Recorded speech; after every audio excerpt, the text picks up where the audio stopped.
પાવાગઢમાં goods ropeway દુર્ઘટનામાં એક મોટો ખુલાસો સામે આવ્યો છે। રોપવે દુર્ઘટનાનું પ્રાથમિક કારણ આવ્યું છે સામે।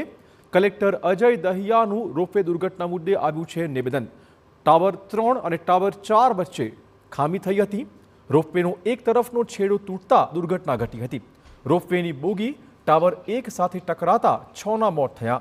બંને રોપના છેડાની ટીમો દ્વારા શોધખોળ ચાલુ કરાઈ છે। હવામાન ખરાબ હોવાથી તપાસમાં પણ મોટી અડચણ આવી રહી છે।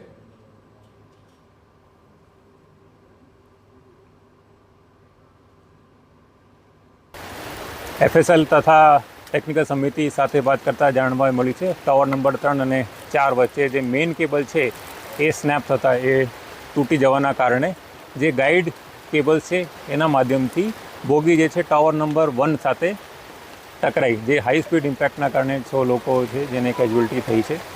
જે પોઈન્ટ છે જે તૂટ્યું છે એ એક્ઝેક્ટ એ છેડા બંને રોપના એ હજી એની શોધખોળ ચાલુ છે। મોસમ ખરાબ હોવાના કારણે એક્ઝેક્ટ હાલ મળ્યું નથી। એ પણ અમે ચેક કરાવીશું। બંને જે છેડા છે એને એફએસએલમાં મોકલીશું। એક્ઝેક્ટ કારણ જે છે એમાંથી જાણવા મળશે। રાજ્ય સરકાર દ્વારા રચિત તપાસ ટીમ હાલ રોપવે દુર્ઘટનાની તપાસ કરી રહી છે। જોકે ખરાબ હવામાન તપાસમાં વિઘ્ન સમાન છે। તપાસ ટીમના રિપોર્ટ બાદ દુર્ઘટનાનું સાચું કારણ સામે આવી શકે તેમ છે। જોકે પ્રાથમિક રિપોર્ટમાં રોપવેનો વાયર તૂટવાનું કારણ સામે આવ્યું છે।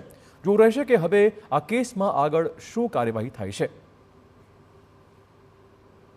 પંચમહાલ જિલ્લાના સુપ્રસિદ્ધ યાત્રાધામ પાવાગઢ ખાતે જે ગઈકાલે ગોઝારી ઘટના બની હતી, ગુડ્સ રોપવે તૂટી જવાની ઘટના બન્યા બાદ જેની અંદર 6 લોકોના મૃત્યુ થયા બાદ આજે બીજા દિવસે તપાસનો ધમધમાટ છે તે શરૂ થયો છે। દ્રશ્યોમાં આપણે બતાવવા માગીએ છીએ, આ જગ્યા જ છે, આ ટ્રોલી છે જેનો અકસ્માત થયો હતો અને 6 લોકોના જે આ ટ્રોલીમાં સવાર હતા તેમના મોત થયા હતા। આજે બીજા દિવસે તપાસનો ધમધમાટ શરૂ થયો છે। જિલ્લા કલેક્ટર, સ્થાનિક જે પોલીસ તંત્ર અને જિલ્લા કલેક્ટર દ્વારા અહીંયા સ્થળ મુલાકાત કરવામાં આવી છે અને તપાસના આદેશ જે છે તે આપી દેવામાં આવ્યા છે।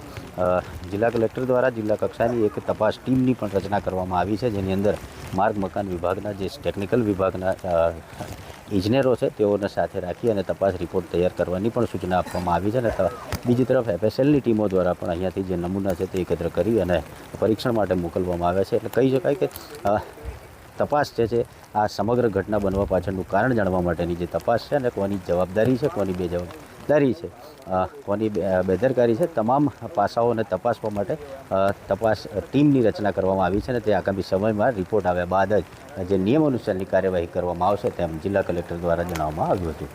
નિકુંજ પટેલ, TV9 પાવાગઢ, પંચમહાલ।